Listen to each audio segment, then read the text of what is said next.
Hola, mi nombre es Leslie Maeli Buele González, estudio en la Universidad Nacional de Loja, específicamente en la carrera de Derecho. Me encuentro en el tercer ciclo y en este video voy a hablarles sobre el capítulo 6, la fase precientífica de la criminología, del libro Criminología del autor Luis Rodríguez Manzanera. Este capítulo es muy interesante porque nos permite entender cómo los seres humanos, desde las civilizaciones más antiguas, intentaron comprender las causas del delito, mucho antes de que existiera la criminología como una ciencia. Antes de empezar, es importante mencionar que Luis Rodríguez Manzanera es un reconocido criminólogo mexicano, considerado como uno de los pioneros en el estudio y enseñanza de la criminología en Latinoamérica. Sus obras han sido fundamentales para comprender cómo la criminología ha evolucionado desde los tiempos antiguos hasta la actualidad. En este capítulo, el autor nos habla de la llamada fase precientífica de la criminología. Esto se refiere a una etapa anterior al surgimiento de la criminología como una ciencia, cuando los pueblos antiguos ya trataban de explicar por qué las personas cometían delitos, pero lo hacían desde las creencias religiosas, mitológicas y sobrenaturales, y no con base en el estudio científico. Primero, se menciona cómo el hombre primitivo, el delito, no se entendía como algo moral o jurídico, sino como una ofensa a los dioses o a los espíritus. Cuando alguien cometía un acto malo, se creía que era porque estaba poseído por un espíritu maligno o porque había desobedecido las leyes divinas. Las penas entonces no buscaban justicia, sino aplacar la ira de los dioses. Luego, Manzanera analiza algunas civilizaciones antiguas para mostrar cómo cada una tuvo su propia forma de entender el crimen. En Mesopotamia se creía que el crimen era un pecado contra los dioses. Por eso, las leyes como el Código de Hammurabi eran muy severas y buscaban mantener el orden religioso y social. En el antiguo Egipto, la idea central era el equilibrio del universo, o el principio de Mat, que representaba la justicia y el orden.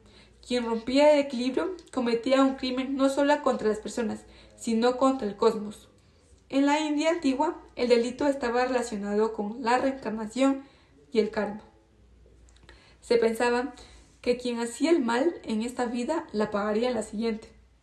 En China, las enseñanzas de Confucio y Lao también influyeron. Se veía el crimen como una falla moral o una falta de armonía con las leyes del universo.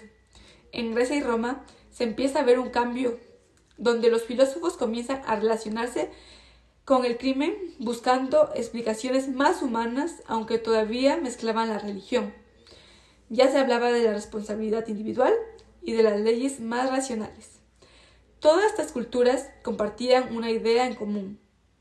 Era que el crimen era algo ligado a lo divino o a lo moral, no algo que pudiera estudiarse desde el punto de vista científico como lo hacemos hoy. El autor resalta que aunque las explicaciones antiguas no eran científicas, fueron el origen de la preocupación por entender el comportamiento del delincuente.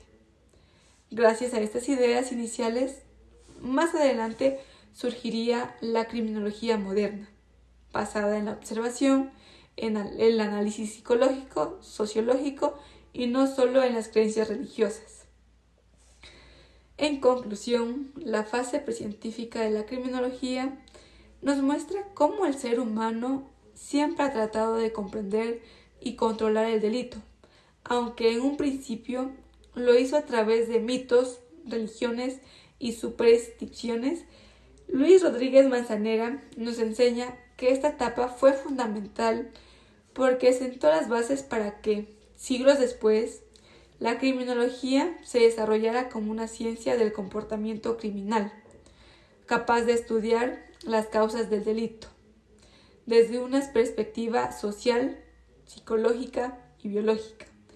Gracias a estos autores, como él, podemos entender que el conocimiento actual no nació de la nada, sino que tiene una larga evolución que comenzó en las primeras civilizaciones humanas. Entonces, esto es todo lo que tengo que explicar sobre el capítulo 6 del libro de Criminología de Luis Rodríguez Manzanares. Espero que comprendan y nada, muchas gracias.